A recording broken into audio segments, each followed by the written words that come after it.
Good morning, people. Happy Monday. Heading back to the workplace. I don't know what it is about Mondays, but I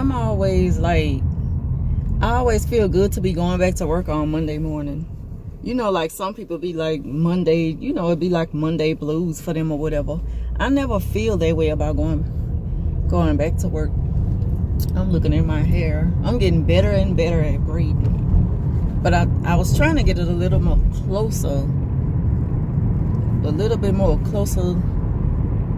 down my face and not have my braids so far at the, up at the back, starting like that. I really try to get it a little bit more closer to the edge. And I did it about 6 times. I practiced over and over and over. I'm getting a little better though.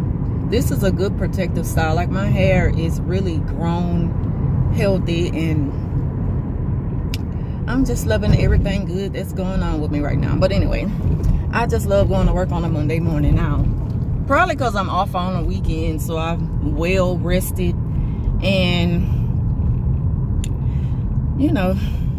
so Monday I'm more energized.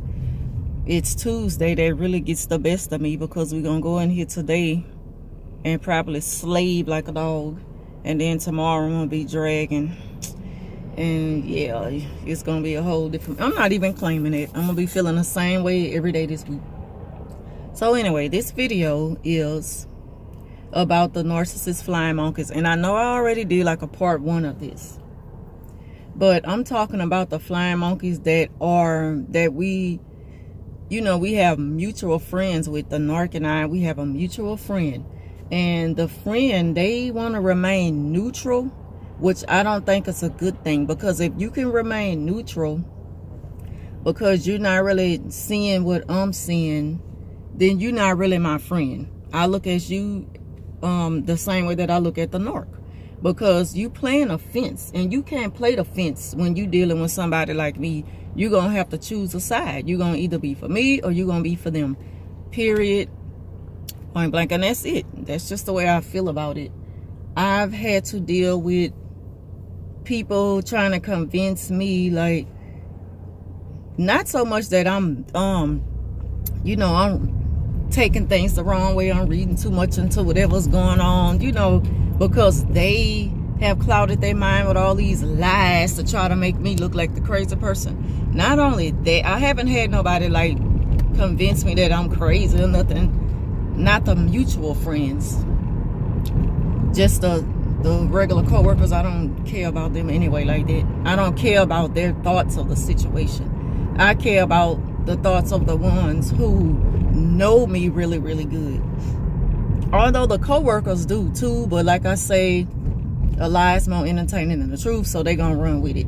But the mutual friend should know me, and the mutual friend know me better than they know the narc. So why is it so hard for you to believe that this person has completely drained me and had me in this situation to where I don't even want to work there anymore? So I'm like, you got me looking at you crazy now. Are you really my friend? Because you too much on her side, because y'all are the same age. When, if anything, y'all should be, coming to me and saying, well, let's just sit down and talk about it. If you was really that type of person and you want to know what's going on, you wouldn't be going oh man, now the trio is broken up and I can't, it ain't gonna be the way it was. I just wish that y'all know it's not gonna be like that.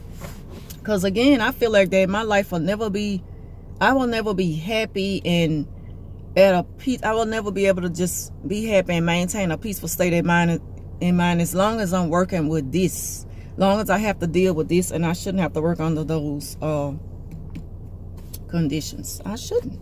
I should be able to work peacefully, and they should be able to respect that and stop expecting me to just turn a blind eye. Because if I turn a blind eye to the situation, they win. The narc wins, and they're gonna have me being back to where I was before I confronted them about being who they really are. That was hard. That was hard, and it took a lot. I'm a strong person. It took a lot out of me not to give them a reaction at that point. And I was learning this stuff along the way. Nobody told me how to do this. I learned it along the way, and that's how I'm able to talk about it and do videos about it and maybe help somebody else with who's going through something like this. But I can only speak of it from a co-worker point of view. I can't speak on like narcissism or abuse from like being in a relationship. I've never been in a relationship with somebody like that. I have, like, it's coming back to me now that maybe I've dealt with this before with a person that I used to clean up for, because it seemed like they still can't let go. And they just keep trying to contact me about coming to work for them again. I used to own my own cleaning business, and I used to work for myself and stuff like that. But I was like doing subcontracting or whatever. Like, they would pay me through my business name. And I told them to stop doing that because I didn't want them to be so tied to so much personal information. I don't know. I started having bad feelings about that. So I'm like, just pay me. Just pay it to my name, my government name. But anyway, not to get so far off the subject, because I already have. I don't know. I'm just amped up this morning and happy to see another day. That's all.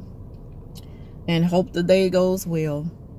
But if the mutual friend of me and the narc, they can't like choose a side, or not so much choose a side, but at least try to see what's really going on between the both of us, then I don't call them a friend. And that's not even going to change anything anyway, because a narc is a sick-minded individual, and they're not going to stop. It'll stop for a moment, but they'll be right back at it. This is why I put a transfer in at work, because I already know what I'll be dealing with if I continue working at this school, and I deserve better than that. Like I say, I've been in the school system for 17 years. I can retire at my young age, and I could put in for early retirement at 20 years. I'm not about to let this situation mess me up. Now, I'm going to work until I can't work no more. I've even said if I was to win the lottery, I'm going to keep working, because I got to stay busy. I like to do things, but hopefully I'll be able to become the life coach that I really want to be. I got a lot to learn. I got, studies to get into and stuff like that. So I know I got a long way to go before that, but I've already claimed it. So even if I do stay with my job, I'm still going to have that on the side if I don't ever win the lottery. So I don't see myself just sitting at home, relaxing for the rest of my life. I'm too young for that. I got to stay busy. But anyway, yeah, so that's all this video is really about, just the fact that, determining if this mutual friend is really a friend. Because they don't want to really listen. They're not trying to understand where I'm coming from. The person who's been a victim of, both our friend. Like, not that they really was a friend. Like I say, I was blinded by all this stuff. So now that I know better, that wasn't even my friend. And when I realized all this, I had to do away with it like right away. And it's not easy, because I got to see them every day. I got to put my phone down because I'm in a school zone, and we're not supposed to be on the phone.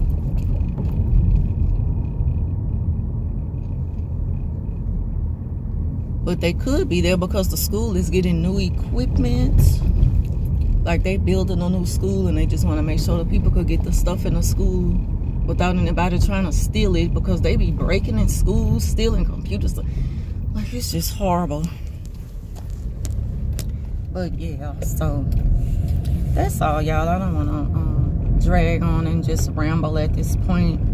I'm about 4 minutes away from my job. I'm not rushing to get here. It is what it is. But I will be using the gray rock method today if the foolishness starts back. Now, Friday, everything was pretty cool. It wasn't too much of pressure on me to act like this and do that just to be peaceful, because they started trying to talk back to me Friday, and I didn't want to talk. I'm a pretty stubborn person. It's like, we can't just go back to talking.